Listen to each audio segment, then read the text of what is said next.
ప్రలోభాలకు లొంగి పదవులకు డబ్బులకు అమ్ముడుపోయి టీడీపీలోకి ఫిరాయించిన ఎమ్మెల్యేలను కాపాడే విధంగా స్పీకర్ నిర్ణయాలు తీసుకున్నారని ప్రతిపక్ష నేత వైఎస్ జగన్మోహన్ రెడ్డి విమర్శించారు.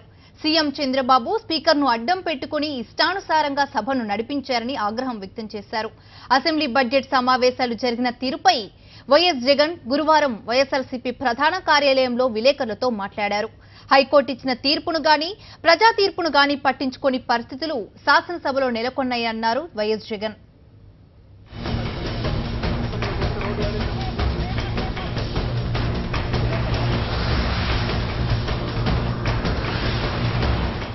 అసెంబ్లీలో గట్టిగా చంద్రబాబు నాయుడు గారిను ఎక్స్పోజ్ చేయడం కూడా జరిగింది. ఏ రకంగా ఇసుక మీద కూడా ఏ రకంగా చంద్రబాబు నాయుడు గారు ఏ రకంగా 2000 కోట్ల రూపాయల స్కాములు జరిగాయి అని చెప్పి ఏకంగా తన క్యాబినెట్లోని యనమల రామకృష్ణుడు గారు చేసిన ఆరోపణల మీద ఏ రకంగా చంద్రబాబు నాయుడు గారు ప్రతి జిల్లాలోనూ నీకింత నాకింత అని జిల్లా నాయకులతో భాగాలు పెట్టుకుని డైరెక్ట్గా చంద్రబాబు నాయుడు గారే భాగాలు తీసుకుంటూ ఇసుకే మాఫియా ఏ రకంగా తాను పెంచి పోషించాడు, 2000 కోట్ల రూపాయల నష్టం జరిగింది అని చెప్పి ఏ రకంగా యనమల రామకృష్ణుడు గారే ఏకంగా ప్రెస్సుకు చెప్పవలసిన పరిస్థితి ఏ రకంగా వచ్చిన తర్వాత ఇవాళ చంద్రబాబు నాయుడు గారు 2 ఏళ్ళు అయిపోయిన తర్వాత పూర్తిగా ఇసుకలో బాగా దోపిడీ చేసేసిన తర్వాత ఇప్పుడు సడన్గా పతివ్రత అయిపోయినట్టుగా ఇప్పుడు మాత్రం ఇసుక ఫ్రీగా ఇస్తానని చెప్పి ఇవాళ చెప్తా ఉన్నాడు. అంటే చేసిన పాపాలన్నిటికీ మోసాలన్నిటికీ కవరప్ చేసుకునే దానికోసం 2 ఏళ్ళు పూర్తిగా ఎడాపెడా దోచేశాడు. దాని తర్వాత ఇప్పుడేమో సచ్చీలతను చూపిస్తూ ఇప్పుడేమో పతివ్రత అయిపోయినట్టుగా ఇప్పుడు మాత్రం చంద్రబాబు నాయుడు గారు ఇసుక ఫ్రీ అంటా ఉన్నాడు. నిజంగా ఇవన్నీ కూడా అసెంబ్లీలో చూపించడం జరిగింది. ఏ రకంగా ఎస్సీ ఎస్టీ సప్లాన్స్లో కూడా ఏ రకంగా తాను చేయవలసిన ఖర్చంతా చేసిన ఖర్చంతా ఏ రకంగా ఎస్సీ ఎస్టీలను దారుణంగా కాన్స్టిట్యూషనల్ రైట్కు వాళ్ళకి ఏదైతే ఉందో దాన్ని కూడా లేకుండా వాళ్ళని మోసం చేసిన తీరు, ట్రైబ్స్ అడ్వైజరీ కమిటీ కాన్స్టిట్యూషన్ ప్రకారం ఖచ్చితంగా వేయాల్సిన అవసరం ఉన్న ఏ రకంగా వెయ్యని తీరును అన్నీ కూడా ఈ అసెంబ్లీ సమావేశాల్లో చంద్రబాబు నాయుడు గారిని గట్టిగా నిలదీశాం.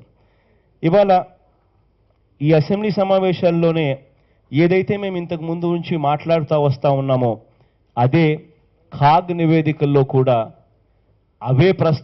అవే అంశాలను ఖాగ్ కూడా ప్రస్తావించడం మనందరికీ కూడా ఇవాళ చూపిస్తూ ఉన్న ఈ డాక్యుమెంట్, ఖాగ్ డాక్యుమెంట్.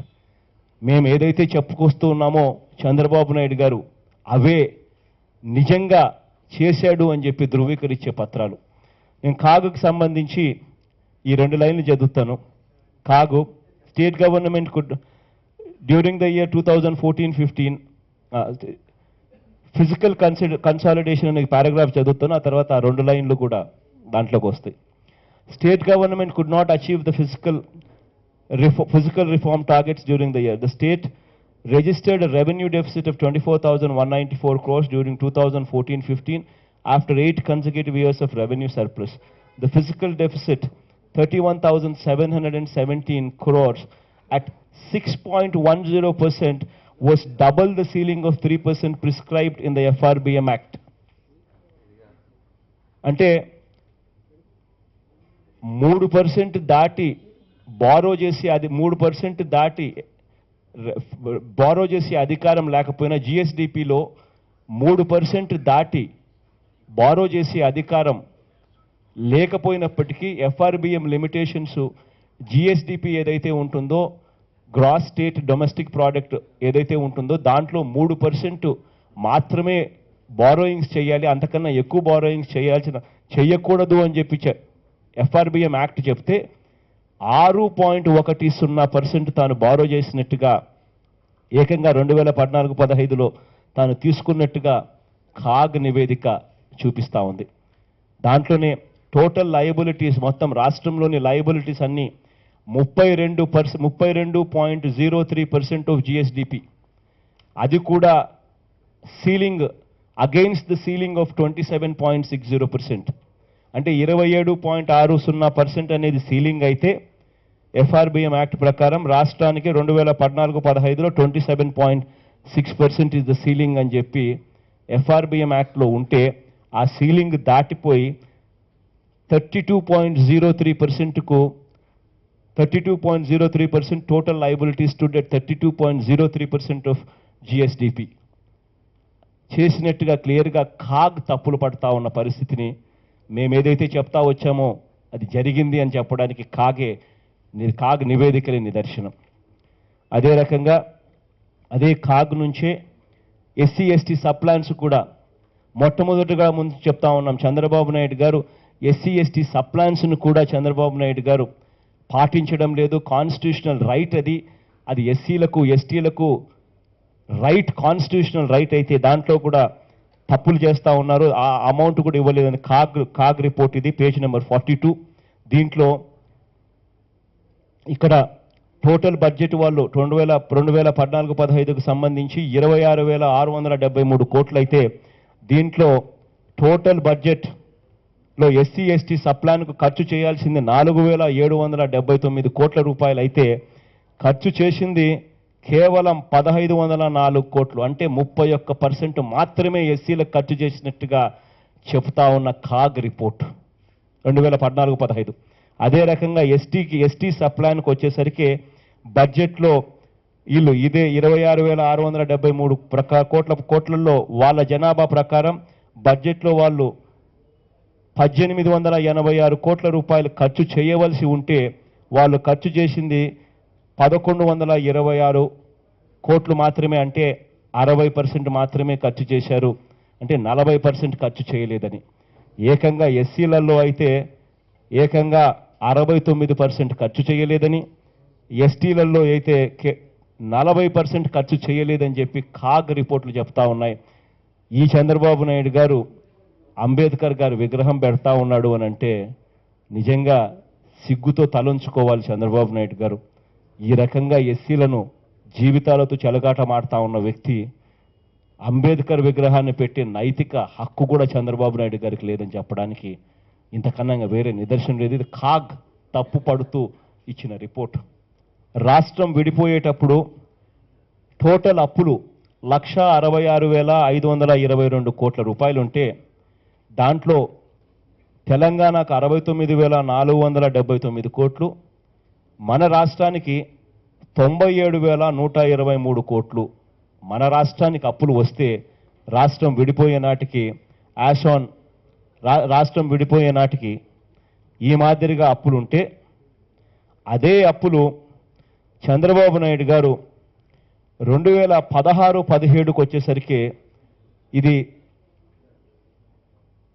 పేజ్ నెంబర్ 17 ఈ బుక్లో తానిచ్చిన బడ్జెట్ బుక్ పేజ్ నెంబర్ 17లో తానే 2016-17లో 16-17 అయిపోయేసరికి 1,90,513 కోట్లకు రాష్ట్ర అప్పులు చేరుతాయి అని చెప్పి ఇస్తా ఉన్న స్టేట్మెంట్. అంటే 3 ఏళ్లలో 97,000 కోట్ల రూపాయలు ఇంతకు ముందు రాష్ట్రం విడిపోయేటప్పుడు మనకు వచ్చిన అప్పులైతే 3 ఏళ్లలో 2016-17 అయిపోయేసరికి చంద్రబాబు నాయుడు గారు ఆ అప్పును 1,90,000కు తీసుకొని పోతా ఉన్నాడంటే 3 ఏళ్లలో తాను 93,389 కోట్ల రూపాయల అదనపు అప్పు రాష్ట్ర ప్రజల మీద చంద్రబాబు నాయుడు గారు వేయబోతా ఉన్నారు. ఏ రకంగా చంద్రబాబు నాయుడు గారు టెక్నాలజీ గురించి తాను మాట్లాడి ఏ రకంగా రాష్ట్ర ప్రజలను టెక్నాలజీ చూపించి ఏ రకంగా మోసం చేస్తాడు అని చెప్పడానికి ఇంకొక నిదర్శనం ఇది కోర్ డాష్బోర్డ్. చక్కగా చంద్రబాబు నాయుడు గారి ఫోటో కనిపిస్తుంది. కోర్ డాష్బోర్డ్ అంటే CM office real time executive dashboard. దీంట్లో చూస్తే ఓవరాల్ ఎక్స్పెండిచర్ ఫస్ట్ కాలం 68,104 కోట్లు కనిపిస్తుంది.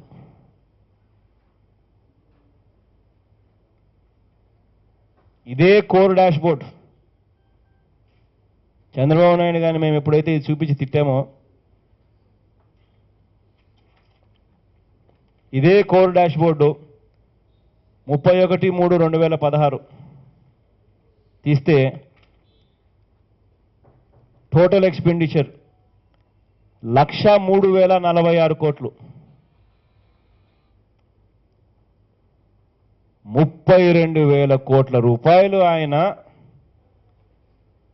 11 నుంచి 31 అంటే 20 రోజుల్లో 32,000 కోట్ల రూపాయలు ఖర్చు చేసినట్టుగా చూపిస్తా ఉన్నాడు కోర్ డాష్బోర్డ్లో.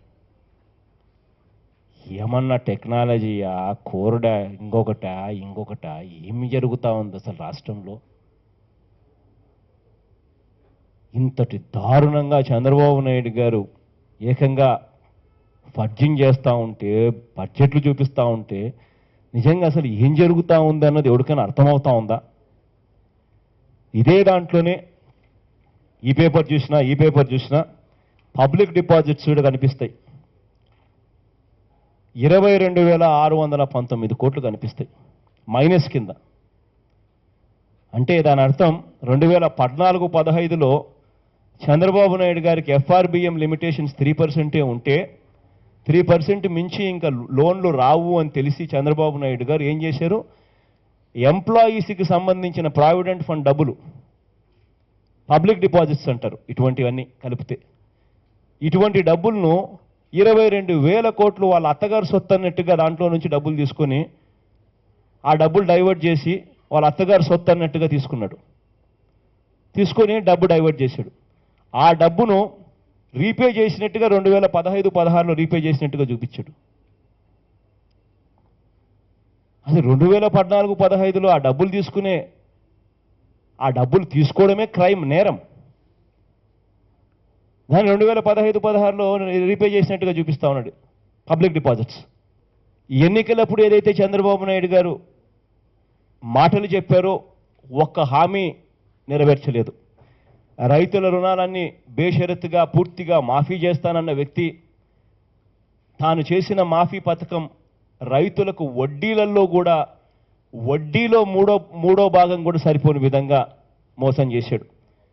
డ్వాక్రా అక్కచెల్లెమ్మల రుణాలు ఏదైతే పూర్తిగా మాఫీ చేస్తానని ఏదైతే చెప్పాడో, డ్వాక్రా అక్కచెల్లెమ్మలకు మాఫీ కథ దేవుడెరుగు, ముష్టేసినట్టుగా 3,000 అది కూడా మాఫీ కోసం కాదట, బ్యాంకులకు ఆయన డబ్బిస్తాడట, ఆ బ్యాంకుల నుంచి వీళ్ళు అప్పు తెచ్చుకోవాలట. డ్వాక్రా అక్కచెల్లెమ్మలకు పంగనామాలు పెట్టాడు మాఫీ మోసం చేస్తూ. ఇంటింటికి ఉద్యోగం అన్నాడు, 1,75,00,000కి ఇంటింటికి ఉద్యోగం ఉపాధి ఇవ్వకపోతే ప్రతి ఇంటికి 2,000 ఇస్తానన్నాడు.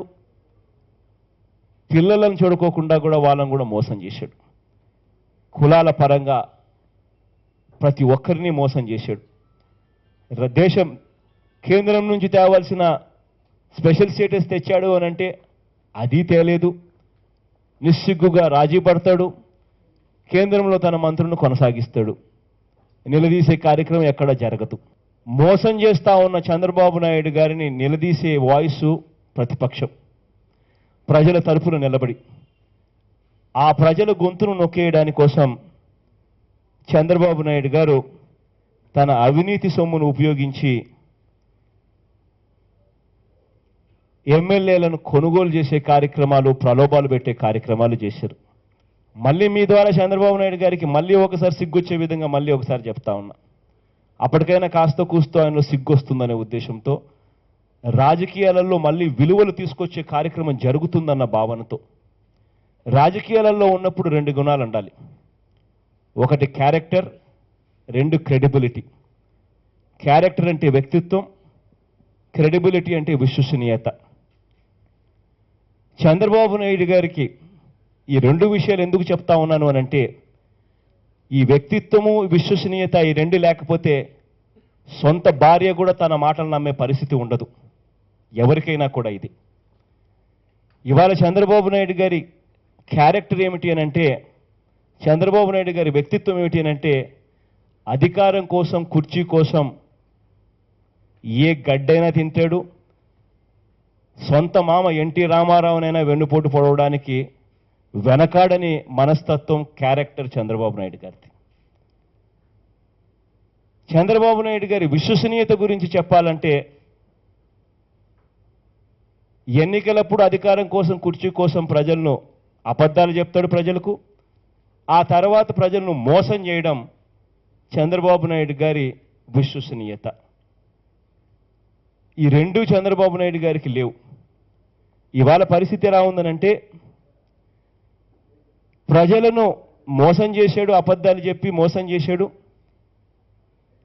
తన దగ్గర ఉన్న అవినీతి సొమ్ముతో ప్రలోభాలతో ప్రజల గొంతును వినిపించకుండా చేయడానికి ప్రయత్నం చేస్తూ ఉన్నాడు. చంద్రబాబు నాయుడు గారికి ఒకటి చెప్పాలి, ఈ ఎమ్మెల్యేలు కొనుగోలు చేయడం వల్ల చంద్రబాబు నాయుడు గారికి రేపొద్దున వచ్చే ఎన్నికల్లో ప్రజలు ఓట్లేయరు. ఇవాళ చంద్రబాబు నాయుడు గారికి 102 ఎమ్మెల్యేలు ఉన్నారు. అదనంగా ఇంకొక 10 మంది ఎమ్మెల్యేలను చంద్రబాబు నాయుడు గారు కొనుగోలు చేయడం వల్ల ఒరిగే మేలేమీ లేదు. ఈ 102 మంది ఎమ్మెల్యేలతో చంద్రబాబు నాయుడు గారు చెయ్యలేనిది ఏమిటి? మరో 10 మందిని కలుపుకొని 112 మంది ఎమ్మెల్యేలతో చంద్రబాబు నాయుడు గారు చెయ్యగలిగింది ఏమిటో నాకైతే తెలియదు.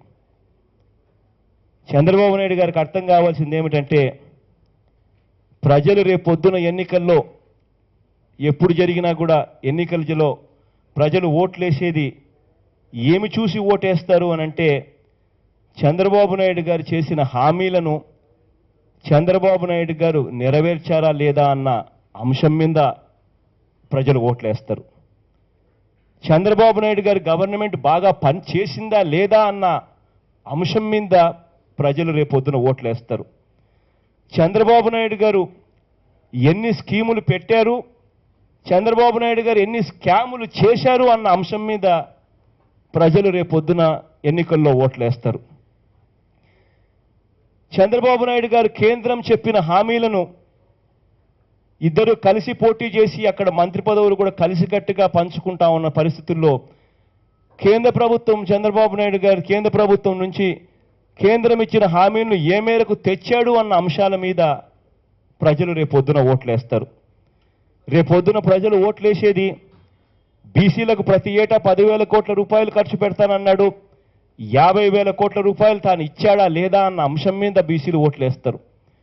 ఎన్నికల మేనిఫెస్టోలో బీసీలకు ఏదైతే తాను హామీ ఇచ్చాడో, కులాల పరంగా మతాల పరంగా ఏదైతే హామీలు ఇచ్చాడో అవన్నీ తాను తూచా తప్పకుండా చేశాడా లేదా అన్న అంశం మీద ప్రజలు ఓట్లేస్తారు. కాపులకు రిజర్వేషన్ కల్పిస్తాను అని చెప్పిన హామీ మీద ఓట్లేస్తారు. కాపులకు 1,000 కోట్ల చొప్పున 5,000 కోట్ల రూపాయలు ఇచ్చాడా లేదా అన్న అంశం మీద ఓట్లేస్తారు. ఎస్సీ ఎస్టీ సప్లాన్లు కేటాయింపులు చేసినది కనీసం ఎస్సీ ఎస్టీలకు కేటాయింపులు చేస్తా ఉన్నాడా లేదా అన్న అంశం మీద ఓట్లు వేస్తారు. రైతులు రుణమాఫీ చేశారా చేయలేదా అన్న అంశం మీద ఓట్లేస్తారు. డ్వాక్రా అక్క చెల్లెమ్మల రుణాల మాఫీ జరిగిందా లేదా అన్న అంశం మీద ఓట్లేస్తారు. ఇంటింటికి జాబ్ వచ్చిందా లేదా అన్న అంశం మీద పిల్లలు ఓట్లేస్తారు. ఇంటింటికి 2,000 రూపాయలు ఇచ్చారా లేదా అన్న అంశం మీద ఓట్లేస్తారు. ఈ అంశాల మీద ప్రజలు ఓట్లేస్తారు. కానీ చంద్రబాబు నాయుడు గారు కొనుక్కున్న ఈ ఎమ్మెల్యేల వల్ల ఓట్లు పడేది కాదు. ఇవాళ ఇంతటి దారుణమైన పరిస్థితుల్లో ఒక్కసారి స్పీకర్ గారి పరిస్థితి కూడా ఈ అసెంబ్లీలో నిజంగా ప్రశ్నార్థకరమైంది. ఆయన వ్యవహరించిన తీరును చూస్తే హైకోర్టు తీర్పులు ఇచ్చినా కూడా ఆ తీర్పు కాపీ పట్టుకొని అసెంబ్లీకి వెళ్ళినా కూడా కోర్టు తీర్పులను పట్టించుకోని పరిస్థితి ఇవాళ శాసనసభలో చూసాం. స్పీకర్ గారి తీరు ఎలా ఉంది అంటే, హౌస్ చేసిన రూల్ బుక్స్ను కోట్ చేస్తూ రూల్ పొజిషన్ ఇదయ్యానంటే అదే ఆ రూల్ పొజిషన్ అయితే ఆ రూల్ నేను సస్పెండ్ చేస్తాను, నేను అందరికన్నా గొప్పని అని చెప్పి ఆ రూల్ను సస్పెండ్ చేసి తాను చెయ్యాలనుకున్న చేసే పరిస్థితిలో ఇవాళ మన హౌస్లో చూసాం.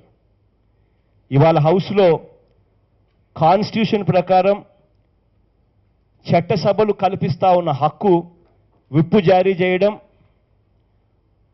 ఓటింగ్ వంటివి అడగడం, అటువంటివి కూడా కాలరాస్తా ఉన్న పరిస్థితి ఇవాళ చట్టసభలో స్పీకర్ గారి ఆధ్వర్యంలో జరుగుతూ ఉన్న పరిస్థితి చూసాం. అన్నిటికీ మించి ప్రజలిచ్చిన తీర్పును ఇవాళ పట్టించుకొని పరిస్థితి కనిపిస్తూ ఉన్నది అసెంబ్లీలో. అది కూడా చూస్తూ ఉన్నాం.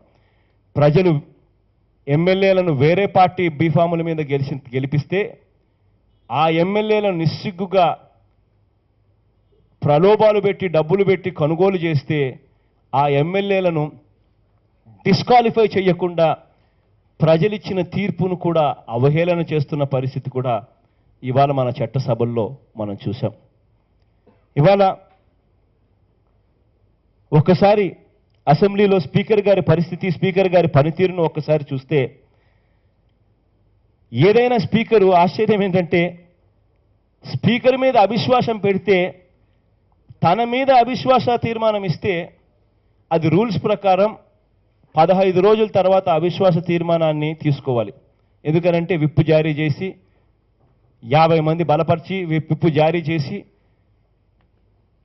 టైం ఇవ్వాలి కాబట్టి, అది పద్ధతి ప్రకారం జరగాల కాబట్టి, ఆ పద్ధతి ప్రకారం జరిగేందుకు దాన్ని ఉపకరించేందుకు 15 రోజుల తర్వాత స్పీకర్ మీద అవిశ్వాస తీర్మానం పెట్టిన తర్వాత తీసుకోవాల్సిన అంశం. కానీ తన మీద అవిశ్వాస తీర్మానం ఇస్తే తానే అదే చైర్లో ఉండి రూల్ను సస్పెండ్ చేసి, తానే దగ్గరుండి రూలును సస్పెండ్ చేసి అదే అవిశ్వాస తీర్మానాన్ని వెంటనే అప్పటికప్పుడే తీసుకుని అదే రోజే ఎమ్మెల్యేలు ఎవరైతే ఫిరాయించారో, ఎమ్మెల్యేలు ఎవరైతే ప్రలోభాలకు, ఎవరైతే డబ్బులకు అమ్ముడుపోయారో ఆ ఎమ్మెల్యేలకు సరైన సమయంలో మాకు విప్పందలేదు అని చెప్పడానికి వెసులుబాటు కల్పించడం కోసం ఏకంగా స్పీకర్ గారే అప్పటికప్పుడే దాని తీర్మానం ప్రవేశపెట్టి అప్పటికప్పుడే డిస్కషన్లోకి తీసుకోవడం మనం అంతా కూడా చూసాం. మన కళ్ళ ముందరనే జరిగింది. తానే స్పీకర్ పదవిలో ఉండి తన మీద పెట్టిన అవిశ్వాస తీర్మానం తననే రూలును సస్పెండ్ చేస్తూ అప్పటికప్పుడు తీసుకొని చేసిన పరిస్థితి. చంద్రబాబు నాయుడు గారి మీద పెట్టిన అవిశ్వాస తీర్మానం కూడా అప్పుడు అదే జరిగింది. ఎమ్మెల్యేలకు విప్ జారీ చేశాం, ఖచ్చితంగా ప్రభుత్వానికి వ్యతిరేకంగా ఓటు వేయాలి అని చెప్పి, ప్రభుత్వ నిర్ణయాలకు వ్యతిరేకంగా ఓటేయండి అని చెప్పి ఎమ్మెల్యేలకు విప్ జారీ చేసి ప్రభుత్వానికి వ్యతిరేకంగా ఓటేయాలని ప్రయత్నం చేస్తే దానికి చంద్రబాబు నాయుడు గారు చంద్రబాబు నాయుడు గారు ఎవరైతే ఎమ్మెల్యేలు డబ్బులు పెట్టి కొనుగోలు చేశారో, ఎవరైతే ఎమ్మెల్యేలను చంద్రబాబు నాయుడు గారు ప్రలోభాలు పెట్టి కొనుగోలు చేశారో వాళ్ళను కాపాడేదానికోసం ఆ రోజు కూడా అప్పటికప్పుడే పెట్టడమే కాకుండా చివరికి ఓటింగ్ లేకుండా, డివిజన్ కూడా లేకుండా స్పీకర్ కాపాడిన తీరును కూడా చూసాం. చివరికి అదే మాదిరిగానే అప్రాప్రియేషన్ బిల్లు అది నిన్న జరిగింది. అప్రాప్రియేషన్ బిల్లులో రూల్స్ వెరీ క్లియర్గా ఏ విషయంలో అయినా కూడా వాయిస్ ఓట్ ఉంటే, వాయిస్ ఓట్ ఉన్నప్పుడు దాన్ని డివిజన్కి అడిగితే ఖచ్చితంగా డివిజన్కి ఇవ్వాలి. ఏ పార్టీ వాళ్ళలో ఎవరెవరు ఎంతెంతమంది ఓట్లు వేశారు అన్నది తేటతెల్లం కావాలి అన్న అంశం వెరీ క్లియర్గా రూల్స్ చెప్తే చివరికి అప్రాప్రియేషన్ బిల్లులో ఇంతటి దారుణంగా చంద్రబాబు నాయుడు గారు బడ్జెట్తో ఆడుకొని కేటాయింపులు లేకుండా రైతుల రుణాల మాఫీ విషయం అయితేనేమి, డ్వాక్రా రుణాల మాఫీ అయితేనేమి, వడ్డీ లేని రుణాలు అయితేనేమి, కేటాయింపులు చేసిన అమౌంట్ అయితేనేమి, ఫీజు రీయింబర్స్మెంట్ చేసిన అమౌంట్లు అయితేనేమి, ఆరోగ్యశ్రీకి చేసిన అమౌంట్లు అయితేనేమి, ఇలా ప్రతి హౌసింగ్కు చేసిన అమౌంట్లు అయితేనేమి, ఇలా ప్రతి విషయంలోనూ చంద్రబాబు నాయుడు గారు చాలని కేటాయింపులు చేసి దారుణంగా బడ్జెట్లో మిస్అప్రాప్రియేషన్ చేసిన పరిస్థితుల్లో అప్రాప్రియేషన్ బిల్లు మీద ఓటింగ్ జరగాల్సిన పరిస్థితి వచ్చినప్పుడు కూడా చంద్రబాబు నాయుడు గారు ఓటింగ్కు తావివ్వకుండా, స్పీకర్ గారు ఓటింగ్కు తావివ్వకుండా, డివిజన్కు తావివ్వకుండా ఎమ్మెల్యేలను కాపాడిన తీరును మనమంతా చూసాం. ఇంకా అన్నిటికన్నా హేయమైన పని ఏంటంటే స్పీకర్ గారు చివరకు ఓటింగ్లో వాయిస్ ఓట్ తీసుకొని ఎవరెవరు ఎంతెంత పార్టీలలో ఓట్లు వేశారు అని అంటే 67 మంది వైఎస్ఆర్ కాంగ్రెస్ పార్టీ వాళ్ళు అని అంటాడు. నిజంగా ఇంతకన్నా అన్యాయం ఏదైనా ఉంటుందా? రోజమ్మని సస్పెండ్ చేశారు.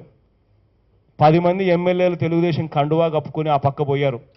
పోయిన 10 మంది ఎమ్మెల్యేలు తెలుగుదేశం బెంచుల్లో కూర్చున్నారు. పోయిన నాగిరెడ్డి తెలుగుదేశం బెంచ్లో నుంచి కూర్చొని పిఎస్సి మీద చదివించాడు.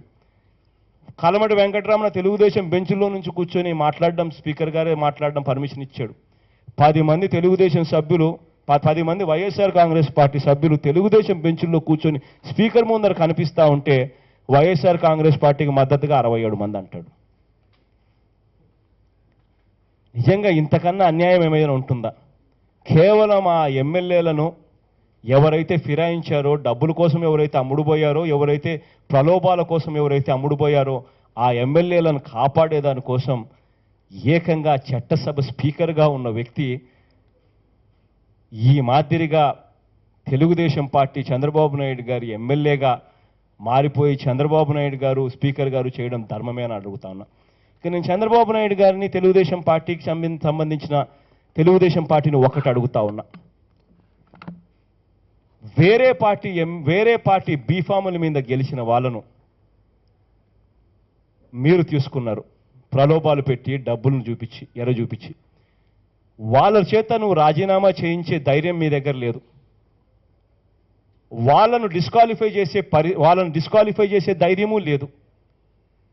వాళ్ళను రాజీనామా చేయించి వాళ్ళని డిస్క్వాలిఫై చేయించి వాళ్ళని మళ్ళీ ప్రజల దగ్గరికి తీసుకొని వెళ్ళి ప్రజల చేత మళ్ళీ వాళ్ళకు ఓట్లు వేయించగలుగుతామన్న నమ్మకం కూడా మీకు లేదు. ఇంతకన్నా మీరు ప్రజల్లో ఓడిపోయారని చెప్పడానికి నిదర్శనం ఏమైనా ఉందా అని అడుగుతా ఉన్నా. ఎన్నికలకు వెళ్ళే ధైర్యం లేదు. ఎన్నికలకు వెళ్తే ప్రజలు ఓట్లేస్తారన్న నమ్మకం లేదు మీకు. ఈ ఎమ్మెల్యేలను నిస్సిగ్గుగా కొనుగోలు చేస్తూ ఉన్నారు. ఇది అసెంబ్లీ జరిగిన తీరును. వైఎస్ఆర్ కాంగ్రెస్ పార్టీ మాది 18 మందిని వైఎస్ఆర్ కాంగ్రెస్ పార్టీకి మద్దతు ఇస్తే 2010లో అనుకుంటా వాళ్ళందరూ తెలియని సర్కార్ బాదుతే ప్రజల మీద రేట్లు పెంచి అన్యాయమైన పరిపాలన మీద అవిశ్వాస తీర్మానం పెట్టి నాకు మద్దతు ఇస్తా ఉన్న ప్రతి ఎమ్మెల్యే 18 మందిని ఓటేయమన్నాం. కిరణ్ సర్కార్కు వ్యతిరేకంగా ఓటేయమన్నాం. పదవులు పోతాయని తెలిసి ఓట్లు వేశారు. ప్రభుత్వానికి వ్యతిరేకంగా ఓట్లు వేసి పదవులు పోయిన తర్వాత డిస్క్వాలిఫై అయ్యి ప్రజల దగ్గరికి మళ్ళీ వెళ్ళాం. ప్రజల దగ్గరికి మళ్ళీ వెళ్ళి 18 మందిలో 15 మందిని మళ్ళీ తిరిగి గెలిపించుకొని వచ్చాం. That is politics. విలువలు, విశ్వసనీయత, వ్యక్తిత్వం అన్న ఈ 3 గుణాలు లేకపోతే రాజకీయాలు చేయడం అన్నది అంతకన్నా దారుణం ఏది ఉండదు.